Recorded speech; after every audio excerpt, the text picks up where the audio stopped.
it's Ginger Star. Welcome to another Positive Power episode. I want to thank you all who have been listening and watching. And if you're new here for the very first time, welcome to Positive Power. Don't forget to hit the power button down below. If you haven't already, for those of you who don't know what the power button is, it is the subscribe button. Click the bells, turn on your notifications, like, shares, and comments, and all of that jazz. I want to thank you all who have been listening and watching. My fans are truly what makes this podcast. Today's sponsor for this video is going to be Artlist. For those of you who don't know, Artlist provides copyrighted music and sound effects so that you can use them in your videos or maybe even stage plays. If you want to check it out, click the link below. You can get 2 months free on Artlist. Guys, it's a win-win. For this episode, I have some very special guests that I would like to introduce. Some of them are movie directors, others are stage directors, and guys, we even have a radio director on our show today. So I'm very excited. Let's get positive.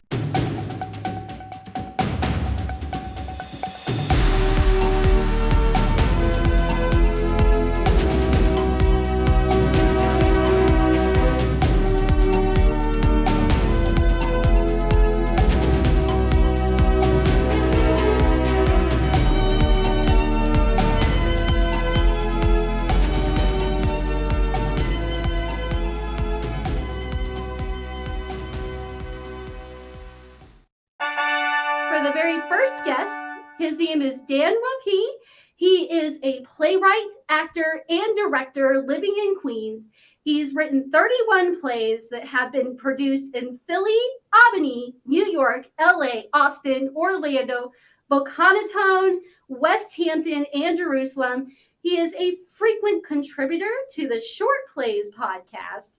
His play, Unrelated Women, has been contributed by Lazy Bee Productions. He is a professional actor and director across the board. Please welcome Dan Wolpe. How are you doing? Welcome to the show. Very glad to be here. Thank you. One of the things that we mentioned backstage is that you were part of the Dramatist Guild. Can you tell me a little bit about what that is? The Dramatist Guild is a guild of playwrights that basically protects playwrights. It has a standard contract that theaters are supposed to use when they engage a playwright. It helps playwrights keep ownership of their work. It also helps playwrights in things. It's like a union, but it's not a union, and it also helps playwrights with things like health insurance, and in case playwrights are in desperate needs, there's an emergency fund to help playwrights, things like that. So my second guest is the founder of the musical theater workshop Niagara. He's directed High School Musical on the Stage, one of my favorite shows growing up, by the way. He is the producer and performer.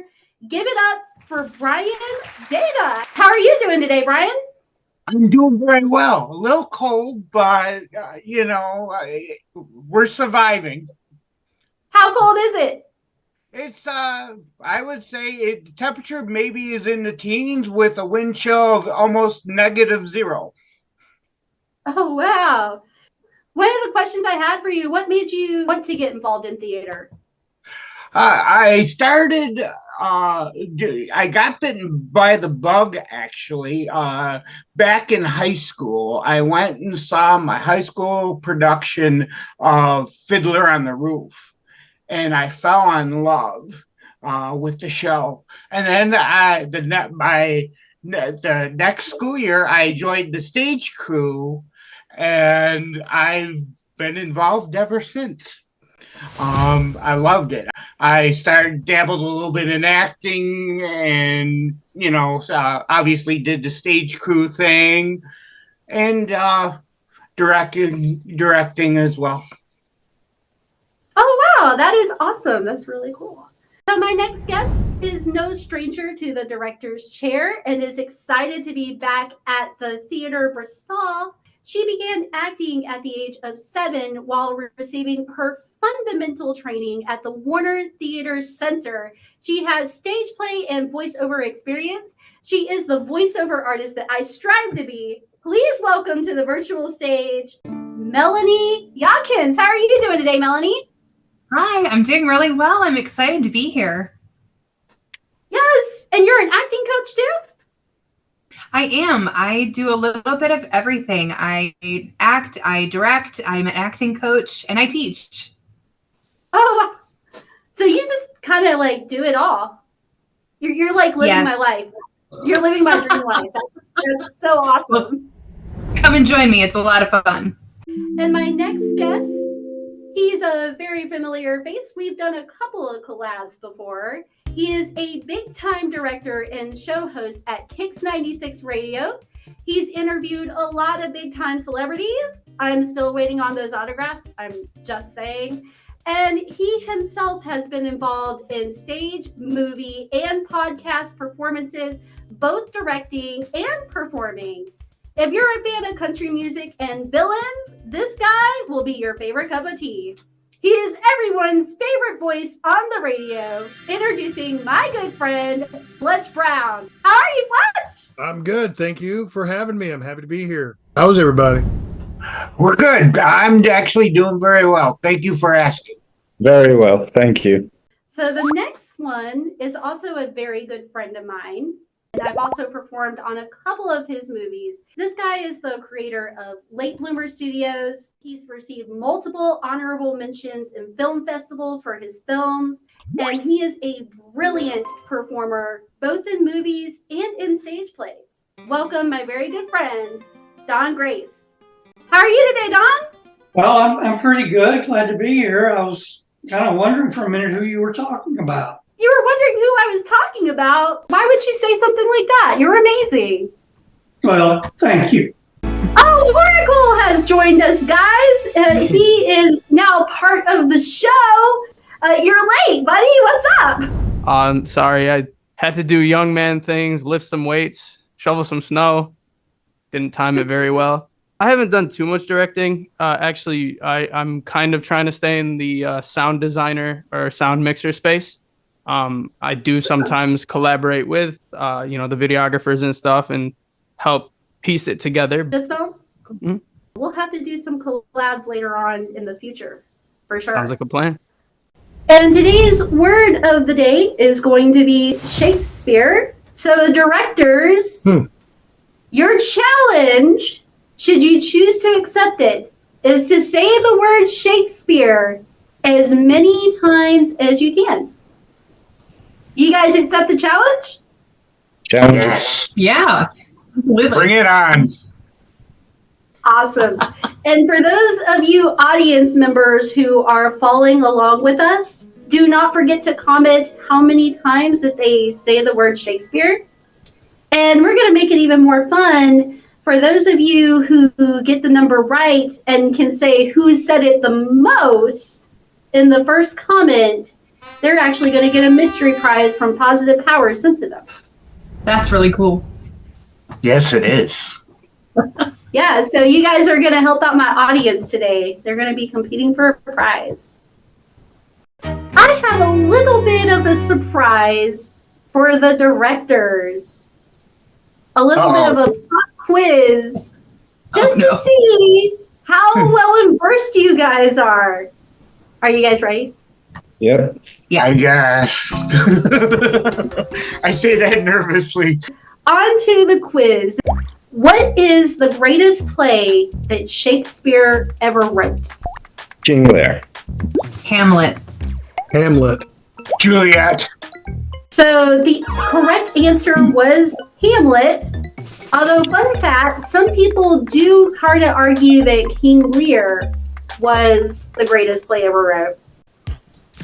Sorry, you've got a King Lear fanatic on here, so I will die on that hill. I'll take nothing from Lear. I will take nothing from Lear. I like Lear. I prefer Hamlet.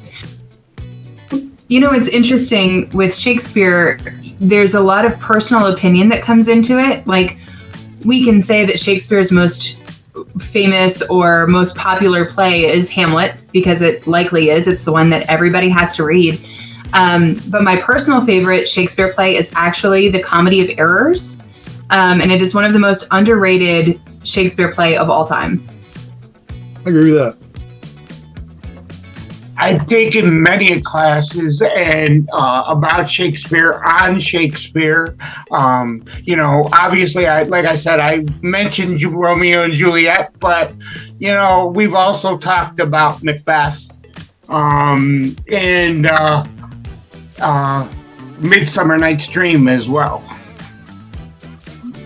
When I was at NYU, my undergraduate degree is in playwriting and screenwriting, and I had a wonderful teacher, Jan Hartman of blessed memory, who taught a class called Shakespeare for Writers.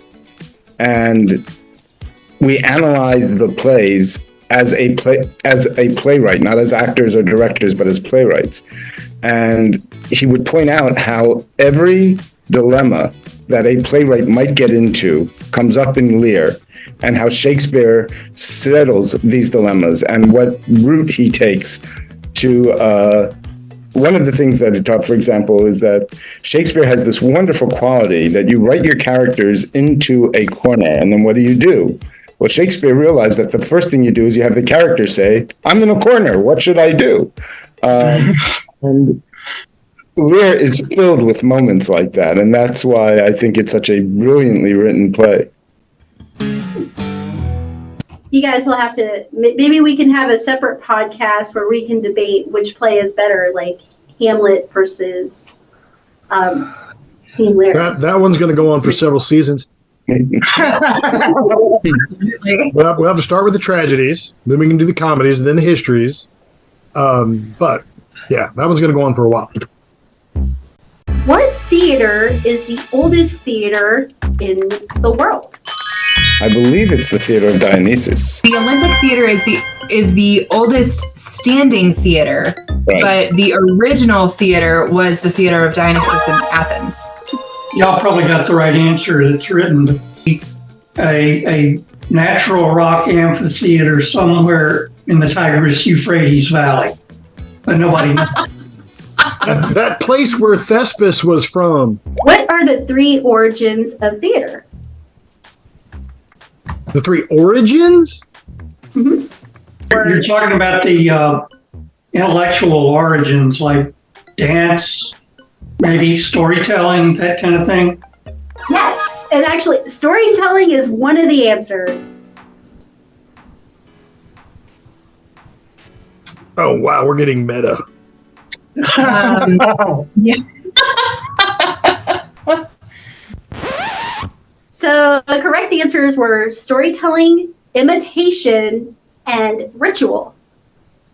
Oh, of course. Okay, I vaguely remember that, but we're talking my first year acting one class. Yeah. Long time ago. That was a very long time ago. What year was the very first movie produced, and what was the name of that movie? Oh, gosh. Wasn't that Edison? The first movie was made in 1896, but unfortunately, the first movie projector wasn't made until 1898.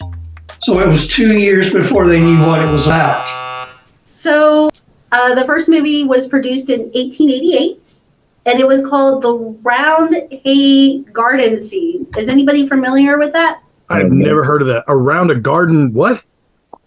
The Round Hay Garden Scene. Never heard of it. I'm going to have to look that up. In 1937, Disney's first animation with color was produced. What was the name of that film? White and the Seven Dwarfs. Fantasia. Flowers and trees. It was Snow White, wasn't it?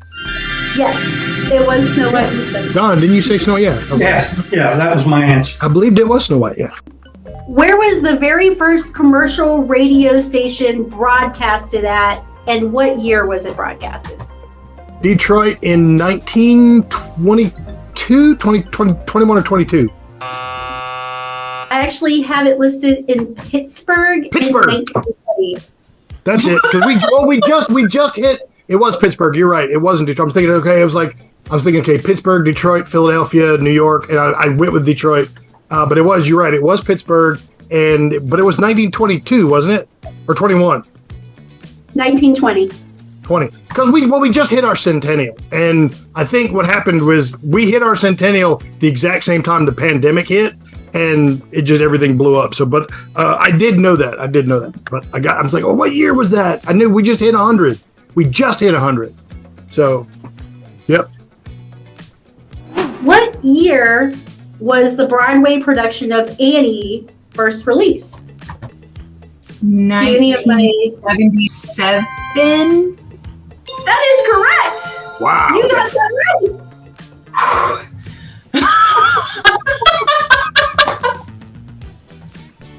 I'll actually tell you a funny story about that. Andrea McArdle is from Philadelphia, and I grew up in Philly. And the very first time she ever sang in public was on a local cheap Philadelphia talent show for kids. And she was the only person from that show who ever made a name for herself. The show lasted another 10 more years, and the host always introduced it after that as the show that started Andrea McArdle, because it was his only claim to fame.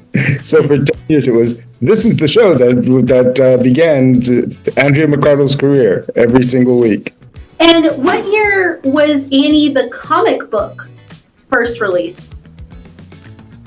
Yikes. In the 20s. Little Orphan Annie, 1924. Yes! You got it! You are way better with dates than I am. I am terrible with years. To our audience members that are listening, comment below who had the most right answers. Although I have a feeling it's going to be Melanie. It's going to be Melanie.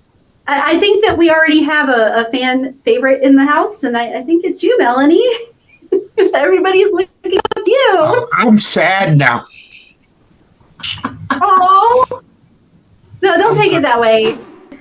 We do have some questions that I am going to ask you guys. Some of them are questions about people who are performers that really want to get into the entertainment industry, whether it be stage play or movie plays or maybe even radio or voice acting. The first question that I have here is, what is the biggest difference between all four? And any director can open the floor.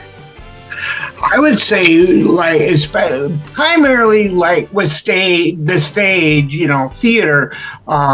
You have your audience is right in front of you, and in essence, especially when you're performing, you can't say stop, cut, edit. You need to do something that again. It's live theater, so whatever happens. And as I've always been told, and I believe this, a show is never done the same. I would also add a little bit that in stage production, there's a lot of visuals that happen so the audience gets to see them. Whereas in radio plays, a lot of that lives solely in the mind of the actors to bring that out and the audience to envision it. So it's a totally different experience sensory-wise. And I think to add on to that, film is a much more visual medium than even stages, because you can't do a close-up on a stage. You can do a close-up on a film. And one of the things that we were always taught was when the difference between writing a screenplay and a stage play is you try to go much more for the visual in a screenplay than you do in a stage play. Speaking as an actor as well, you get to feed off of the energy of the live audience as well. Whereas in a radio or a movie or anything like that, there's no real live audience to really feed off of, so you don't know how that audience member is really responding to what they're hearing or seeing. And I'd also like to say to anyone who's listening who's an aspiring actor, that is something to really take into consideration. Are you the type of person who thrives in front of an audience. Or, I have friends who are film actors who can't understand why I do theater. Your audience is right there. It's either something you love, which I do. I love having an audience, or it's something you want to act, but you're terrified of an audience. I mean, you get immediate gratification, immediate feedback, and that's a big plus. That more than makes up for the fact that you can't stop and do it over on stage. but True. Immediate feedback from the audience. I'm just saying there's some people who don't want to be in front of an audience. True. I mean, what kind of That's actor true. you are if you're going in as an actor. But that's why the people that do enjoy it. Yep, absolutely. It's all storytelling, and it really comes down to what kind of storyteller are you. Some people can move seamlessly between mediums. Some thrive either on film or on stage equally, or even just with audio. But like I do commercial radio, which while commercial radio is performative, it's not a fictional narrative, but it is performative. Right. Right. So but like voice acting for like podcasting and things like that, I mean, that's not the same as like live theater either. As Dan had pointed out, it's you have theater of the mind there, and you're working primarily with just your words and how you vocalize those words. Whereas live theater, you're using your entire body as an instrument. And on film, you get to really play with the nuance of body language because like you said, it's like you can get a tight shot in a film. So it really comes down to, like I said, it's all storytelling. But what kind of storyteller are you? What kind of storytelling are you best at? And if you know that going in, then you're kind of ahead of the game there. You know where you want to focus your ambition. But if you're just learning, if you're like, I don't know yet, I say do it all. Do everything and find out what you take to and what you're best at, what speaks to you most as a performer, as an artist, Absolutely. As a storyteller, what speaks to you, which medium is best for you. My next question, this may be a fun one because you all have experienced this at some point in your life. So you're holding an audition. What's the difference between someone who might be a beginner versus someone who has gone to auditions before? And what do you look for as a director? Anyone can take it. You can tell right away if it's the person's first audition because the type of questions they're asking, and just their body language and their appearance as well. And that's a big thing that I look for when I'm holding, as a director, when I'm holding an audition. How is the person dressed? How do they carry themselves? And really, how do they talk? And I mean, are they confident in their words and really know what they're saying? I personally don't think. I mean, when I'm directing, and I direct on the community level, I don't direct professionally, stage. What I'm looking for is somebody who comes in with an idea of what it is they're being asked to do before they get up there and do it. And it doesn't matter if you've been doing it for 30 years or if this is the first time. Anytime you're going to do a thing, you need to know what that thing is before you do it. So any of those questions, like Brian said, is like, what kind of questions are they asking? I'm like, well, are they asking me those questions right now when I'm expecting them to audition, or are they asking me those questions in the days leading up to the audition? Like, Correct. What is a cold read? What does that mean? I need to know that they have that question before they show up to audition. Once you show up to audition, if you already know what you're being asked to do, you're going to do it as well as you can do that thing. You're going to, and you get better with time. But like, for example, if somebody who's going into film acting or television acting now, they may get a request for what's called a self-tape, and I'm sure that many of you here know what self-tape is. Well, I know a lot of actors who are primarily theater actors who are young and moving towards that direction. They're like, I've never done a self-tape before, and I'm like, oh, great! You need to find someone who has. The internet is a great resource. Get on and find out there are some great free now guides that'll tell you, it's like, hey, this is the beginning and the end of the self-tape process. This is what you need to know, what you should do to put your best foot forward before you do your self-tape and send it to a casting director or whoever's going to see it.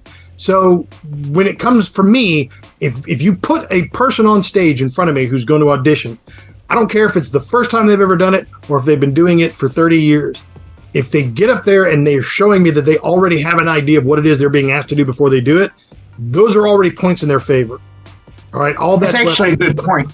All that's left is the performance. Yeah, I mean, I've seen a few different people get up and try out for something like that, and it just, like, when they're not prepared like that, it just doesn't look good. It really doesn't, and it shows like how serious they're taking. If they don't take that seriously, are they going to take anything that they do on your set seriously at all? Good point. Absolutely. Yeah, couldn't agree more. Absolutely. I'm with Fletch. I direct primarily on a community stage. And it's interesting.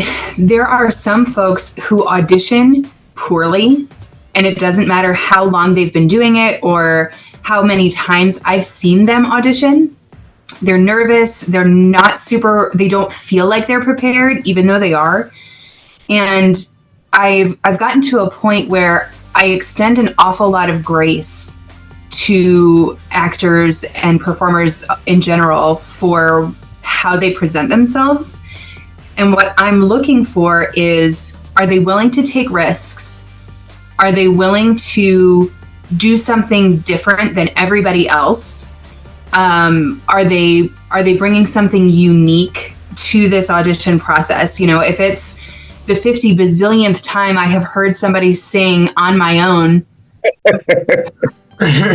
or heard the same monologue over and over and over again from this super popular monologues book, I'm not as interested in seeing another rendition of that. I want something unique. I want them to bring something fresh.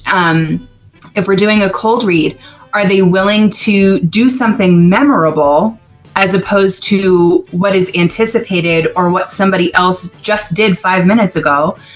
And having the confidence to do that, because those are the people I'm excited to work with. Because What I really want is somebody to expand the vision I have of the show that we're doing and say, you know what, maybe I think about it this way. And if you have the confidence to step up, to do something completely different and not be bashful about it, that's the kind of person I'm really interested in working with, partially because coming from the education side, I can work with people who aren't afraid to do something crazy. I can work with people who are uninhibited and kind of help to mold that and be like, okay, this is the right direction. This is where we're going. Try it a different way. Look at it a different way. Give me a funny face or a funny voice and just do something different to keep them in that uninhibited space. And that allows them to, A, have a great response in the audition, which helps to build confidence. B, says, oh, well, that was fun. And that's what I'm really looking to do with the audition experience as an overall. I don't want somebody to come in super polished and say, here's my resume, here's my song, let me belt it out for you. It was technically perfect, but boring.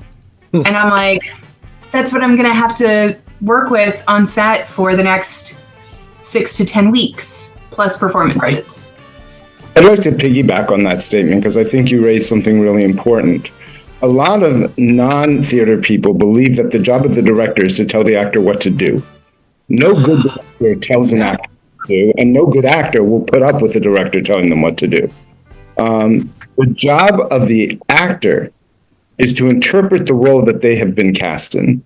And very often, as Melanie said so well, the actor will bring something the director never expected. The director's job is to make sure that the actor's interpretation fits in with the overall vision of the show. And a good actor-director relationship is bouncing ideas off of each other and coming together to something that satisfies both of them. And it makes both of them feel fulfilled and creates the magic that is theater. And when I'm auditioning, I'm looking for an actor. I'm not looking for an automaton. I'm looking for an actor. I'm looking for someone who understands what the part is about, is going to bring me something I didn't see myself. I make this joke, but it's not completely a joke. I do a one-man show where I'm the actor, writer, and director, and I often say the actor, writer, and director have completely different ideas of who the character is. It's true. It very much can be, yeah. And through that's how theater's created, through collaboration, sometimes through butting heads in a respectful manner, but really by everybody offering their perspective and their interpretation. I believe that. I do agree with that. I think I've always perceived my role as director as I am your stand-in for an audience until you get an audience. The things that you do, however brilliant you think they are, I'm going to sit out here and watch you do those things. And I'm going to tell you if those things read. Are you telling a story that is coherent, that is engaging and compelling? Your choices that you make, do they make sense in context of the story you're trying to tell? We are together trying to tell. Will the audience get it? And finding a character and finding that character in that story, that is a collaborative, I think, between the actor and the director. So that at the end result is what the audience sees is the result of that collaboration, this conversation between the director and the actor. What would you guys say are similarities between voice acting, podcast, radio, movie, and stage play productions? Well, the first biggest thing is we're all telling a story. All of these are vehicles for telling great stories, whether it's about the human experience or something fantastical. All of these are vehicles for sharing in that experience, for sharing a story, for telling a story, and giving people the opportunity to feel and to engage. I mean, like I said earlier, they're all performative. Again, commercial radio is like the greatest outlier in everything that we're talking about, what I do professionally every day, because when I go on the air or when my morning shows are on the air, they're not telling a Shakespeare play. They're not. They're living life in a moment every single day. And so when you listen to your favorite radio station in the morning, you listen to the morning show, you listen to your afternoon guy, whatever, that is a person that's on the air, and they've got these time constraints. It's like your average morning show, they might have 15 to 20 minute long talk breaks, but that's still a clock that they're watching count down. And they have whatever they're doing in that break, they have to do inside that time. And they've got to make sure that what they're doing is engaging and compelling, so that you, the listener, don't turn away. Just like in a play, we don't want to be boring. We don't want the audience to get up and walk out because this play sucks, it's boring, and you're not telling a story I want to see. Radio is similar, but we're working in that time window. And everything that we do has to be performative in the sense that we are our own personalities. Like I'm Fletch here, like talking to you, but when I'm on the air, I'm Fletch, but I turn my personality up to 11. Right? I get that performative element, what people call the DJ voice. Like, hey, you're listening to Kicks on 96, that kind of thing. Yes, it's performative. It's not necessarily meant to be cheesy, and it doesn't sound like it in the moment, but it is very, very performative. So the similarity is just all of us, regardless of the medium, whether you're talking about film, television, stage, podcasting, radio, all of us are trying to engage with an audience. Whether it's an audience of one person or 1 million people, depending on the medium, it doesn't matter. You're trying to engage with an audience intellectually and emotionally. You're trying to engage and hold their attention and exchange something. All right. And that's the similarity. That's how all of these things tie together. All right. Is the attempt to exchange something, make a connection. I think another similarity, and Fletch, I don't know as much about radio as I do the others, so if I'm wrong about this, you'll let me know. But I think the other similarities is that one of the key ingredients to any successful production is the ability of the personalities involved to truly listen. Like Melanie, I have taught kids theater, and I think you'll agree with me, Melanie, that one of the things that I kept having to remind kids is, you know the line the other person's about to say to you, but your character doesn't. Yes. And you have to listen and you have to react. And to me, one of the differences between okay acting and good acting is when I believe the actors really listened. And by the way, what happens is, and that's why someone said no two plays are the same, no play is the same in each performance. It's because the actors give each other different things. There's an actor that I worked with who I love working with. She and I have done about 4 plays together. And she will give me a different reading of a line in every single night. And I love it because it keeps the play fresh and it keeps us going, and we really have to listen to each other. So that's a key ingredient in, I think, all of these different media. The first play I ever did, my wife went to each of the 5 performances, and she later said she was amazed at how different it was each night. Different lines, get the line, and we were getting them a little bit wrong. You know, as you do, as in community theater, I realize professional theater is different, but in community theater, you always get something a little bit wrong, and it was different every night. She was amazed by that. Dan, I was so glad that you said that, because I once heard years ago a casting director talking about how they have a rule that, you know, don't hire radio guys for acting gigs because we notoriously don't listen. And I was thinking about it. I said, you know, that really kind of hurts my feelings, but I can't say that you're wrong. One of my favorite movie moments. Have you guys ever seen the movie Wayne's World 2? Oh, sure. Wayne and Garth go to the radio station to promote the concert, and Harry Shearer is the radio DJ. And he turns on their mics and he introduces these guys and he says, all right, guys, tell me about your event. And they start talking about the event, and the camera cuts to Harry Shearer and he's,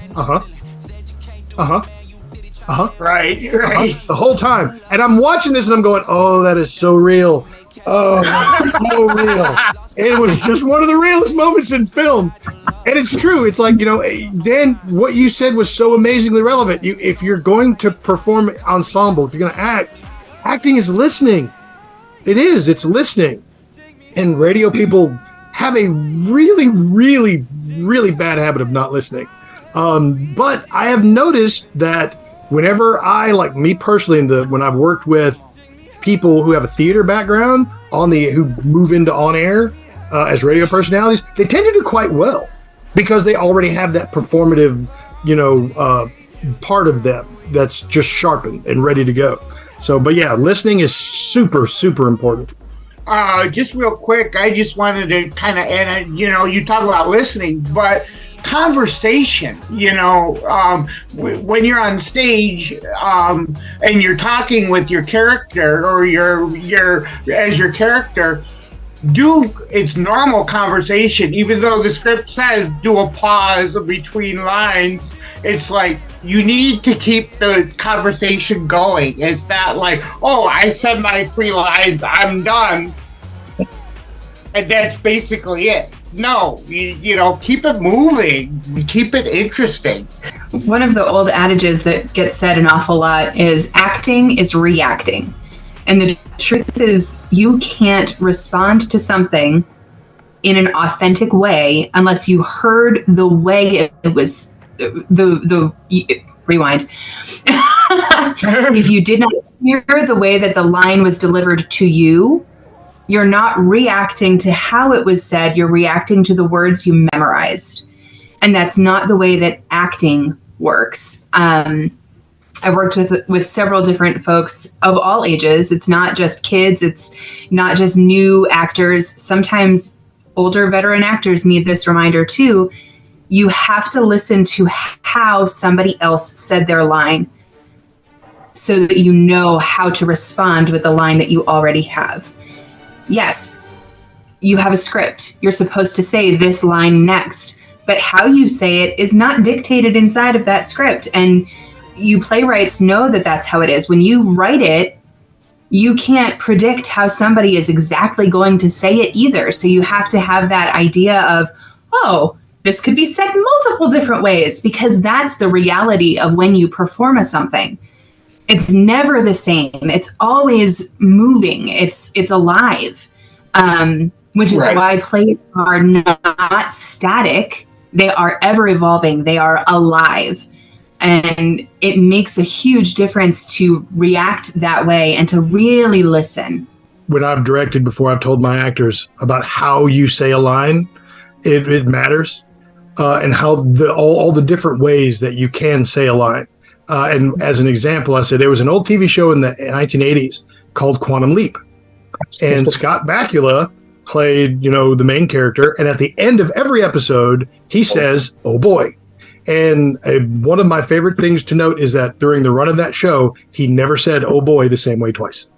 Fletch, I've got to tell you, I was just about to say that I was teaching drama at the overnight camp that I went to.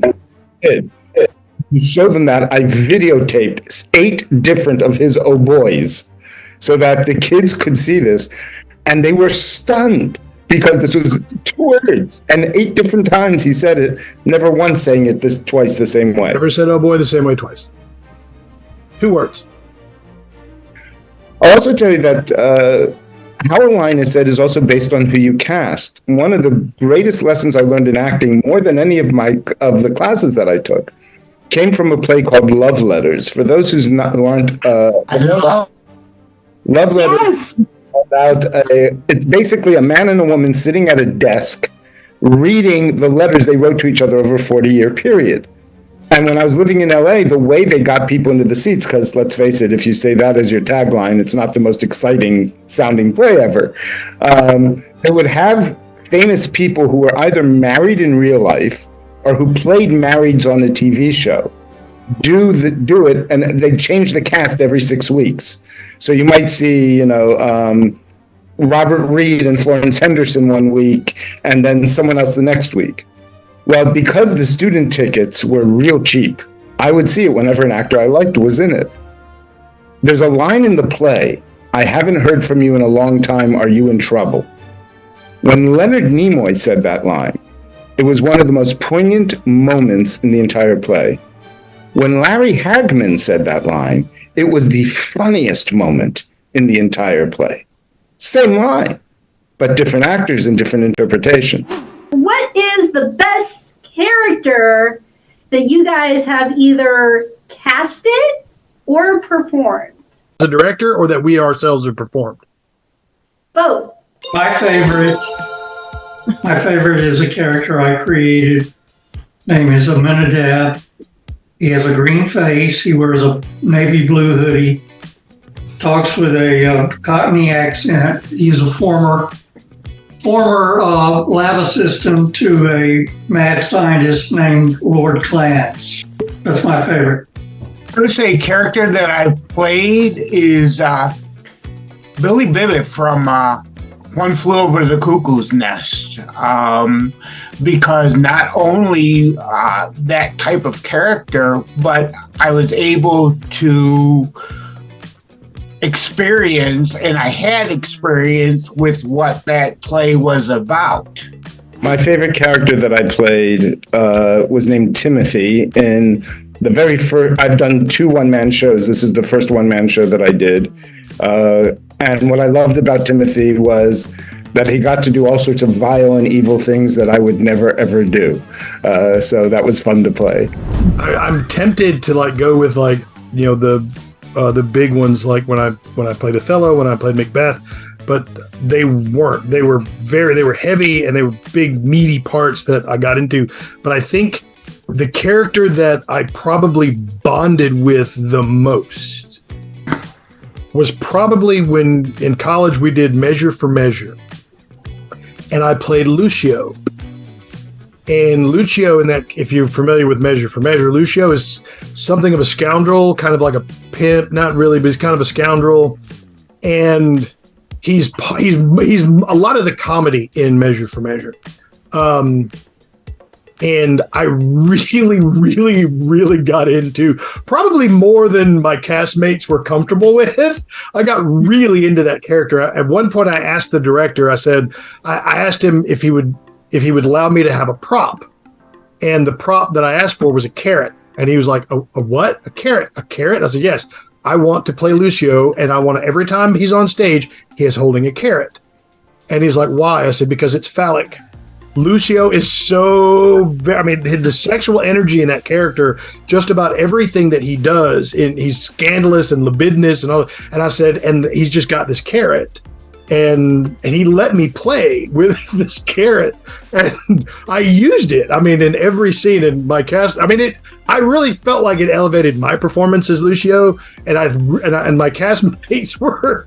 I think at first they were kind of uncomfortable, but then they kind of got, okay, I see where this is going. Oh, and 12th Night was also a play by Shakespeare. Another one that would come close. You mentioned Hamlet. I did a production of Rosencrantz and Guildenstern Are Dead, where I played the lead player. And one of the most fascinating characters I've ever played was that one. I mean, as far as just digging into what this character represents in the narrative, that was a lot of fun. So this one was a really hard question, because for casting, I'll start with that one because it's a little easier. One of my favorite roles to have cast was the role of Maria Morelli in Lend Me a Tenor. Adorable comedy by Ken Ludwig.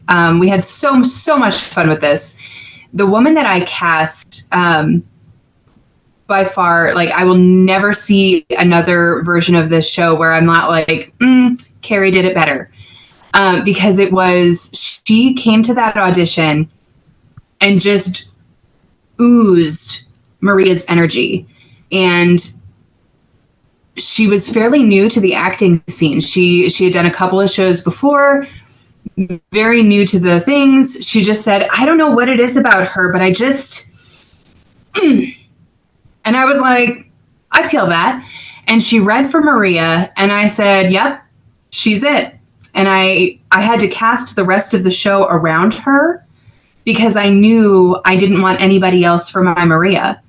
And she brought it every single night without fail. She was flawless and just gave me so much to play with. And everybody who shared the stage with her, I mean, it elevated the production so much to have her energy, and everybody matched it. Favorite role to have been in? It's a heavy-handed one. I'll say some of my favorites. We did Shakespeare's Romeo and Juliet, which before we started recording this, we all decided was like the worst. But I got to play the part of Benvolio, and I played it as a girl, which we thought kind of balanced the Romeo vibes, because Romeo was a little emo. But also Anybody's in West Side Story, which of course underrated character, but so much fun.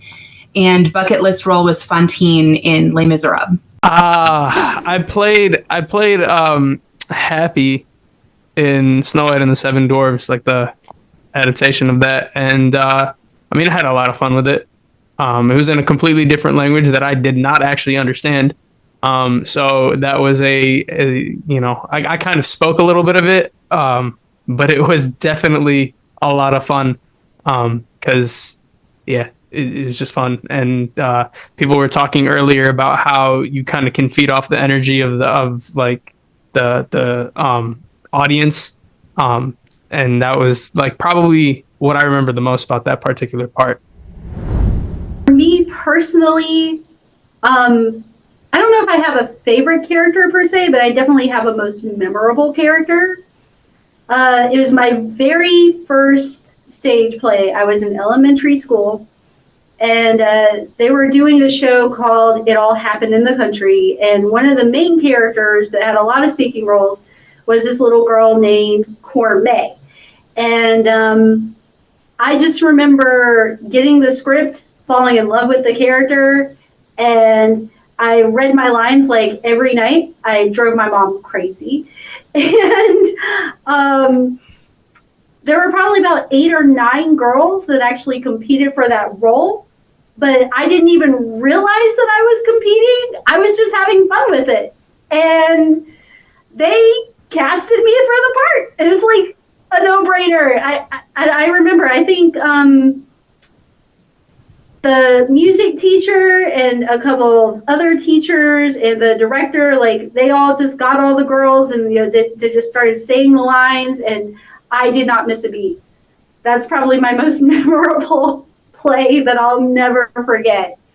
And what would you guys say to the people who are listening to this podcast today that really want to pursue acting as a career, that are just starting out?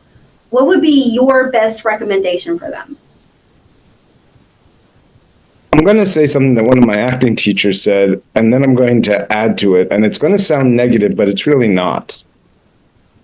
If there's anything else you can do for a career, do it.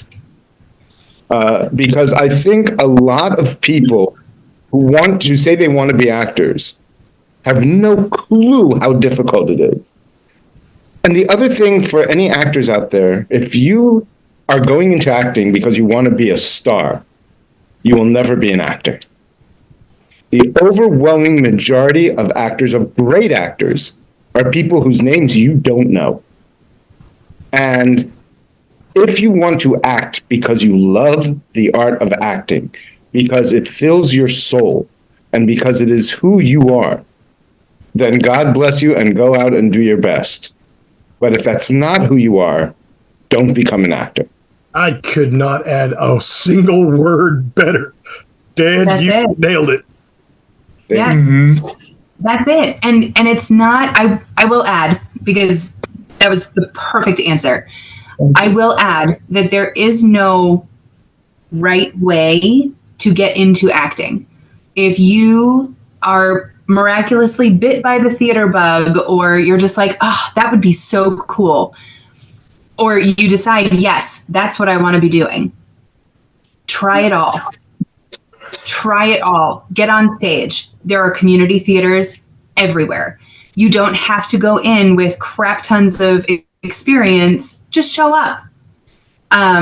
If you want pointers, there are free options everywhere. I'm part of a Facebook group that literally I pop in whenever I can, and I'm like, hey, acting coach here. Here's my 2 cents. Here is best practices.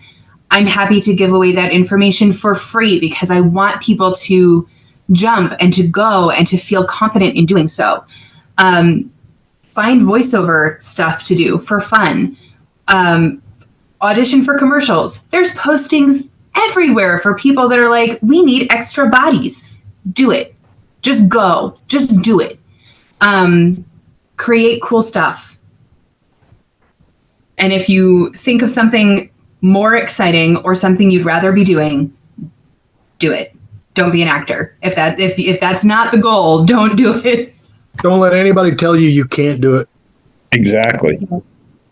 And one other thing, not only audition for as much as you can, see as much as you can.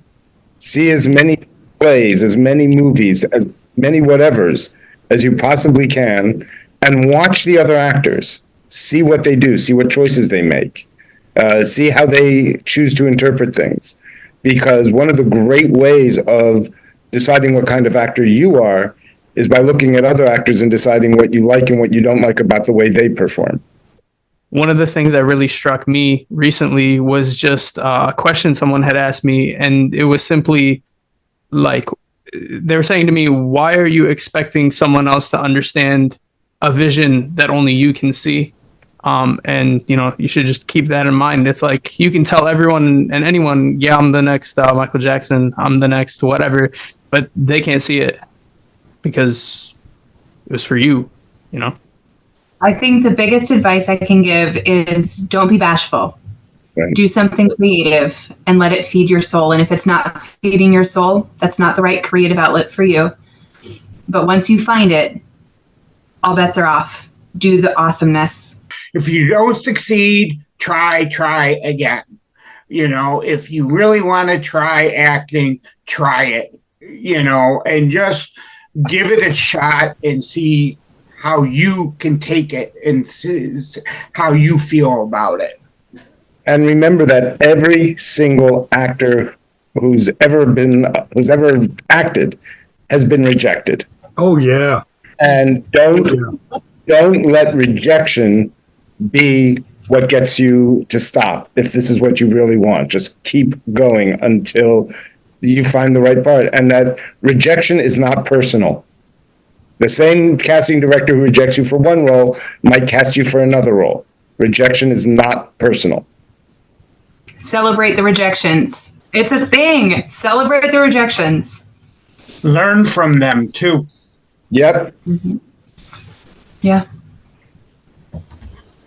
All right. So if that is all, I just want to take a moment and just thank all of you for joining the podcast today. It's been very interesting learning from people who have done different forms of acting and directing. So thank you guys so much for your own interpretations. Guys, do not forget to comment below how many times that they use the word Shakespeare. My money is on Melanie. I'm just saying. But yes, so do not forget to count how many times that we use the word. And as always, guys, Stay positive. Positive.